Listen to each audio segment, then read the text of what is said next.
നമസ്കാരം. സൂര്യദീപം അസ്ട്രോളജിയിലേക്ക് എല്ലാവർക്കും സ്വാഗതം. നമ്മളിന്ന് ഇവിടെ സംസാരിക്കുന്ന വിഷയം ഉത്രം നക്ഷത്രക്കാരെ സംബന്ധിച്ച് വളരെ പ്രധാനപ്പെട്ട ഒരു വിഷയമാണ്. ഈ ഉത്രം നക്ഷത്രക്കാരുടെ തിരുവോണ വർഷ ഫലം മാത്രമല്ല നമ്മളിവിടെ പറയുന്നത്.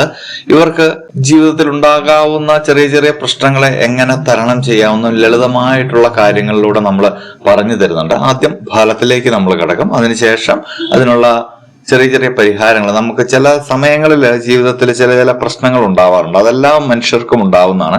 ആ പ്രശ്നങ്ങളെ എങ്ങനെ വളരെ നിസ്സാരമായിട്ട് നമ്മൾക്ക് കടന്നു പോകാമെന്ന് കൂടി നമ്മൾ പറയുന്നുണ്ട്. അപ്പോൾ ആ ഫലത്തിലേക്കൊക്കെ കടക്കുന്നതിന് മുമ്പ് നമ്മളുടെ ചാനൽ ഇതുവരെ സബ്സ്ക്രൈബ് ചെയ്തിട്ടില്ല എങ്കിൽ ഒന്ന് സബ്സ്ക്രൈബ് ചെയ്യുക. കൂടാതെ വീഡിയോകൾക്ക് ലൈക്ക് ചെയ്യാൻ മറക്കരുത്. അതോടൊപ്പം തന്നെ നമ്മളുടെ പൂജയിലുള്ള പ്രാർത്ഥനയിൽ നിങ്ങളെ ഉൾപ്പെടുത്തണമെന്നുണ്ടെങ്കിൽ നിങ്ങളുടെ പേര്, നക്ഷത്രം, ജന്മവർഷം, തീയതി എന്നിവ കമന്റ് ബോക്സിൽ ഒന്ന് രേഖപ്പെടുത്തുക. തീർച്ചയായിട്ടും പൂജയിൽ നമ്മൾ ഉൾപ്പെടുത്തുന്നതായിരിക്കും. അപ്പോൾ നമ്മൾ പറഞ്ഞു വരുന്നത് 2026, 2027 വർഷത്തെ ഒരു ഫലമായിട്ടാണ് ഇത് വരുന്നത്. അതായത് 1202 ആണ്ട് മലയാള വർഷത്തെ ഫലമാണ്. തിരുവോണ വർഷഫലമായിട്ടാണ് ഇത് അറിയപ്പെടുന്നത്. അപ്പോൾ നമ്മൾ ആ ഫലത്തിലേക്ക് ആദ്യം ഒന്ന് കടക്കുകയാണ്. നമ്മൾ തൊഴിൽപരമായിട്ടും ബിസിനസ് പരമായിട്ടും ഒക്കെ ഒന്ന് നോക്കുകയാണെങ്കിൽ പുതിയ പുതിയ ഉത്തരവാദിത്തങ്ങളൊക്കെ നിങ്ങളിലേക്ക് വന്നു ചേരാനുള്ള ഒരു വർഷമാണിത്. സ്ഥാനക്കയറ്റത്തിനുള്ള ഒരുപാട് സാധ്യതകൾ നിങ്ങൾക്ക് കാണുന്നുണ്ട്. അത് വേണ്ട രീതിയിൽ വിനിയോഗിക്കുകയാണെങ്കിൽ തീർച്ചയായിട്ടും സ്ഥാനക്കയറ്റം ഉണ്ടാവുന്നതാണ്. സർക്കാർ ജോലിയൊക്കെ ലഭിക്കുവാൻ സാധ്യത കാണുന്നുണ്ട്. വിദ്യാഭ്യാസ രംഗത്തും ബാങ്കിങ് രംഗത്തും IT രംഗത്തും ആരോഗ്യ രംഗത്തുമൊക്കെ പ്രവർത്തിക്കുന്ന ആളുകൾക്ക് വളരെ മേന്മയാണ്. അത് ബിസിനസ് പരമായിക്കോട്ടെ, തൊഴിൽപരമായിക്കോട്ടെ, എങ്ങനെയും ആയിക്കോട്ടെ, ഈ മേഖലയിലൊക്കെ പ്രവർത്തിക്കുന്നവർക്ക് വലിയ വലിയ നേട്ടങ്ങൾ ഉണ്ടാകും. ബിസിനസ്സുകാർക്ക് പുതിയ പങ്കാളിത്തങ്ങളൊക്കെ ലഭിക്കുന്ന, പുതിയ ഷെയറിങ്ങിലൂടെയൊക്കെ നിങ്ങൾ പുതിയ ബിസിനസ് ഒക്കെ തുടങ്ങുന്നതാണ്. വികസന അവസരങ്ങളൊക്കെ വരുന്ന ഒരു സമയം കൂടിയാണ്.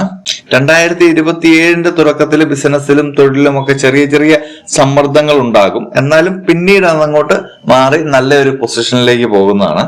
ഈ ഒരു വർഷത്തെ സാമ്പത്തിക നിലവാരം എന്ന് പറയുന്നത് വരുമാനം ക്രമേണ വർദ്ധിക്കുന്ന ഒരു സമയമാണ്. നിങ്ങൾ ഓരോ ഘട്ടം ഘട്ടമായിട്ടായിരിക്കും നിങ്ങൾക്ക് സാമ്പത്തികം വന്നുകൊണ്ടിരിക്കുന്നത്. നിങ്ങൾക്ക് ഭൂമിയെ, വാഹനം എന്നിവയൊക്കെ വാങ്ങാൻ അനുകൂലമായിട്ടുള്ള ഒരു സമയം ഉണ്ടായിരിക്കുന്നതാണ് ഈ വർഷം. അതൊന്ന് ശ്രമിക്കുകയാണെങ്കിൽ തീർച്ചയായിട്ടും നടക്കുന്നതാണ്. അനാവശ്യ ചെലവുകളൊക്കെ വരാനുള്ള സാധ്യതയുണ്ട്. വേണ്ട ചെലവേതാണ്, വേണ്ടാത്ത ചെലവേതാണ് എന്ന് നോക്കി മനസ്സിലാക്കി അത് പ്രവർത്തിക്കേണ്ടത് നിങ്ങളുടെ കടമയാണ്. ഇല്ലെങ്കിൽ ധാരാളമായിട്ട് പണം ചെലവാകും. അതുപോലെ തന്നെ കടം കൊടുക്കുന്നത് നിങ്ങളൊന്ന് ശ്രദ്ധിക്കണം. വേണ്ട രീതിയിൽ മാത്രമേ കടം കൊടുക്കാവുള്ളൂ. അതായത് രേഖകളൊക്കെ വാങ്ങിച്ചതിന് ശേഷം മാത്രമേ കൊടുക്കാവുള്ളൂ. ദീർഘകാല പദ്ധതികൾ നിക്ഷേപത്തിലൊക്കെ ചേരുന്നത് ഈ സമയത്ത് പൊതുവെ നല്ലതായിരിക്കും. അതൊന്ന് ശ്രദ്ധിച്ച് അതൊന്ന് ചേരുവാൻ ശ്രമിക്കുക. കുടുംബപരമായിട്ട് നോക്കുമ്പോൾ സന്തോഷകരമായിട്ടുള്ള ചടങ്ങുകളൊക്കെ നടക്കുന്ന ഒരു സമയമാണ്. വിവാഹം ആലോചിക്കുന്നവർക്കൊക്കെ നല്ലൊരു സമയമാണ്. വിവാഹാലോചനകളൊക്കെ നല്ല രീതിയിൽ വരുന്നതാണ്. ദാമ്പത്യ ജീവിതത്തിൽ വളരെ നല്ല തുറന്നു പറച്ചിലുകളൊക്കെ നിങ്ങളുടെ ബന്ധം കൂടുതൽ ദൃഢമാക്കുന്നതാണ്. അതുപോലെ തന്നെ പ്രണയ കാര്യങ്ങളൊക്കെ സഫലമാകുന്ന ഒരു സമയമാണ്.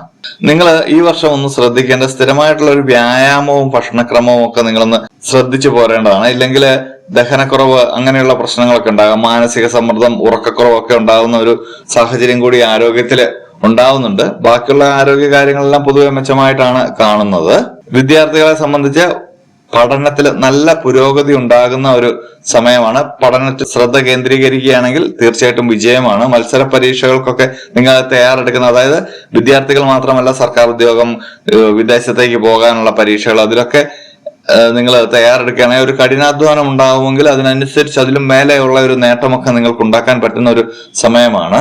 വിദേശ പഠനത്തിന് അല്ലെങ്കിൽ ഉന്നത പഠനത്തിനൊക്കെ ശ്രമിക്കുന്നവർക്ക് വളരെ നല്ല ഒരു സമയമാണ്.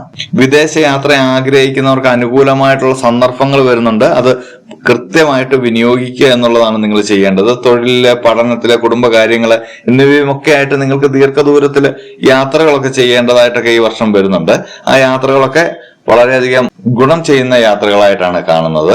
നിങ്ങൾ ഈ വർഷം കോപം ഒന്ന് നിയന്ത്രിക്കാൻ ശ്രമിക്കുക. അനാവശ്യമായിട്ടുള്ള ചെലവുകളൊക്കെ ഒന്ന് ഒഴിവാക്കുക. പലരോടും നിങ്ങൾ വാക്കുകളൊക്കെ പറയാറുണ്ട്. അത് നൽകിയ വാക്ക് പാലിക്കാൻ ശ്രമിക്കുക. ഏറ്റവും കുറഞ്ഞ ഒരു ദിവസം 10 അല്ലെങ്കിൽ 15 മിനിറ്റ് മനസ്സൊന്ന് ഏകാഗ്രമാക്കി വെക്കാൻ ശ്രമിക്കുക. പ്രത്യേകിച്ച് നോക്കുകയാണെങ്കിൽ 2026 ഓഗസ്റ്റ് മുതൽ 2027 ഓഗസ്റ്റ് വരെ ഉത്രം നക്ഷത്രക്കാർക്ക് പ്രയത്നിക്കുന്നതിന്റെ ഫലം ഇരട്ടിയായിട്ട് ലഭിക്കുന്ന ഒരു സമയമാണ്. സാമ്പത്തികവും തൊഴിൽപരമായിട്ടുള്ള വളരെയധികം വലിയൊരു പുരോഗതി നിങ്ങളിലേക്ക് വന്നു ചേരുന്നതാണ്. അനാവശ്യമായിട്ടുള്ള ചെലവുകൾ നിങ്ങളൊന്ന് നിയന്ത്രിച്ചാൽ മതിയാകുന്നതാണ്.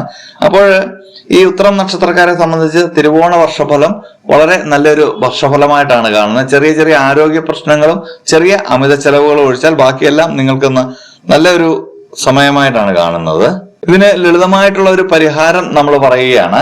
ഇത് ഹിന്ദു മത ആചാരപ്രകാരമുള്ള പരിഹാരങ്ങളാണ് നമ്മൾ പറയുന്നത്. മറ്റുള്ള മതാചാരങ്ങൾ പ്രകാരമുള്ള പരിഹാരങ്ങൾ നിർദ്ദേശിക്കാൻ പലരും പറയാറുണ്ട്. പക്ഷെങ്കിൽ അതിനെക്കുറിച്ച് നമുക്ക് ഗ്രാഹ്യമില്ലാത്തത് കൊണ്ട് നമ്മൾ പറയുന്നില്ല. നമ്മൾ പഠിച്ചതും നമ്മൾ അറിഞ്ഞതും കേട്ടതും നമ്മളുടെ പൂർവികന്മാർ പറഞ്ഞു തന്നതുമായിട്ടുള്ള കാര്യങ്ങളാണ് ഇവിടെ പറയുന്നത്. അപ്പോൾ ഇത് അന്യമതസ്ഥരാണ് കാണുന്നതെങ്കിൽ ഇതൊന്ന് മനസ്സിലാക്കിയിരിക്കുക. ചെയ്യണമെന്ന് നിർബന്ധമില്ല. നിങ്ങളുടെ മതത്തിലും ദൈവത്തിലും വിശ്വസിച്ച് മുന്നോട്ട് പോവുക എന്നുള്ളതേ ഉള്ളൂ.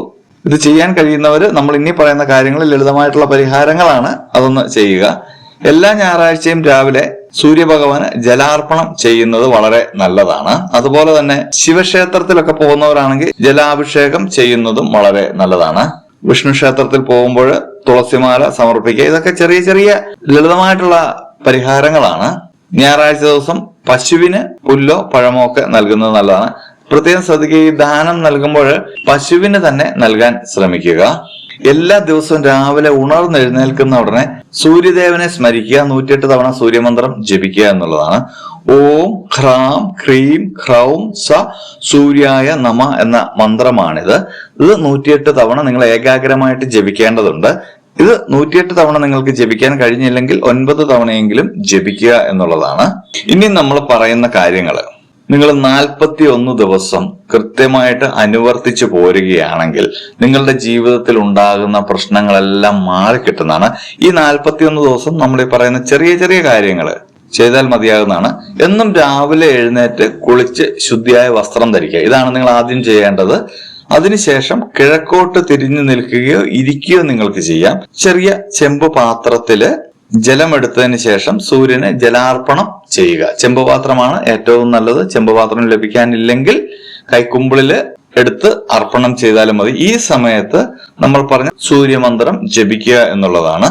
ഓം ഹ്രാം ഹ്രീം ഹ്രൗം സ സൂര്യായ നമ എന്ന മന്ത്രം 108 തവണ ഇല്ലെങ്കിൽ 9 തവണയെങ്കിലും നിങ്ങൾ ജപിക്കാൻ ശ്രമിക്കുക.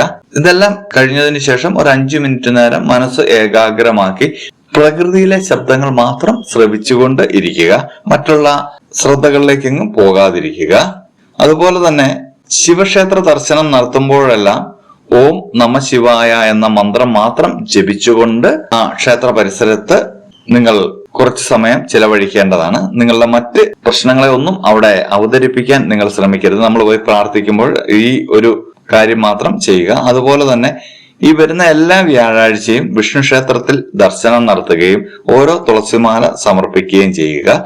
ഓം നമോ നാരായണ എന്ന മന്ത്രം 108 തവണ ഈ ക്ഷേത്ര അങ്കണത്തിൽ നിന്ന് ചെറുതായി ഉരുവിട്ടുകൊണ്ട് പ്രാർത്ഥനയ്ക്ക് ശേഷം തിരികെ പോരുക. ഇത് 41 ദിവസം. ഈ 41 ദിവസത്തിനിടയിലുള്ള എല്ലാ വ്യാഴാഴ്ചയും ഈ വിഷ്ണു ക്ഷേത്രത്തിൽ പോവുകയും ഈ 41 ദിവസത്തിനിടയിലുള്ള എല്ലാ തിങ്കളാഴ്ചയും ശിവക്ഷേത്രത്തിൽ പോവുകയും ചെയ്യുക. ഇത് ചെയ്യാൻ കഴിയുന്നവരൊക്കെ ഒന്ന് ചെയ്യുകയാണെങ്കിൽ തീർച്ചയായിട്ടും ഈ ഉത്രം നക്ഷത്രക്കാർക്ക് വളരെയധികം പുരോഗതി ഉണ്ടാവുന്നതാണ്. ഇതെല്ലാം 41 ദിവസം ചെയ്യാൻ ശ്രമിക്കുക. അതുപോലെ തന്നെ കിടക്കുമ്പോൾ, നമ്മൾ ഉറങ്ങാൻ കിടക്കുമ്പോൾ എല്ലാവർക്കും ഇപ്പോൾ മൊബൈൽ ഫോണുകളൊക്കെ ഉള്ള ആളുകളായിരിക്കും. അതിൽ ആദിത്യ ഹൃദയ മന്ത്രം ഒന്ന് കേൾക്കുന്നത് വളരെ നല്ലതായിരിക്കും. ഹെഡ്ഫോൺ വെച്ച് മറ്റുള്ളവർക്ക് ശല്യമില്ലാതെ അത് കേട്ട് ഉറങ്ങുന്നത് വളരെ നല്ലതായിരിക്കും. അപ്പോൾ ഇത്രയും കാര്യങ്ങളൊക്കെ ഒന്ന് ശ്രദ്ധിച്ചു കഴിഞ്ഞാൽ ഉത്രം നക്ഷത്രക്കാരുടെ ജീവിതം വളരെ ശോഭനകരമായിരിക്കും. ഇത് ഉത്രം നക്ഷത്രക്കാരുടെ പൊതുവായിട്ടുള്ള ഒരു ഫലമായിട്ടാണ് ഇവിടെ പറഞ്ഞിരിക്കുന്നത്. സ്ത്രീ പുരുഷ ഭേദമന്യുള്ള ഒരു ഫലമാണ്. ഇതില് നിങ്ങളുടെ ജന്മസമയം അനുസരിച്ച് നമ്മൾ മേൽപ്പറഞ്ഞ, അതായത് ഈ പരിഹാരക്രിയകളല്ല, മേൽപ്പറഞ്ഞ ഫലങ്ങളിൽ ചെറിയ മാറ്റങ്ങളൊക്കെ വരാൻ സാധ്യതയുണ്ടെങ്കിലും ഒരു രീതിയിൽ അല്ലെങ്കിൽ മറ്റൊരു രീതിയിൽ ഇത് വന്ന് ഭവിക്കുന്നതാണ്. അപ്പോൾ ഇതുപോലെയുള്ള അറിവുകൾക്കും വിശേഷങ്ങൾക്കുമായിട്ട് നമ്മുടെ ചാനൽ ഒന്ന് സബ്സ്ക്രൈബ് ചെയ്യുക. ഇനി മറ്റൊരു വീഡിയോയുമായിട്ട് നമുക്ക് വീണ്ടും കാണാം. നന്ദി, നമസ്കാരം.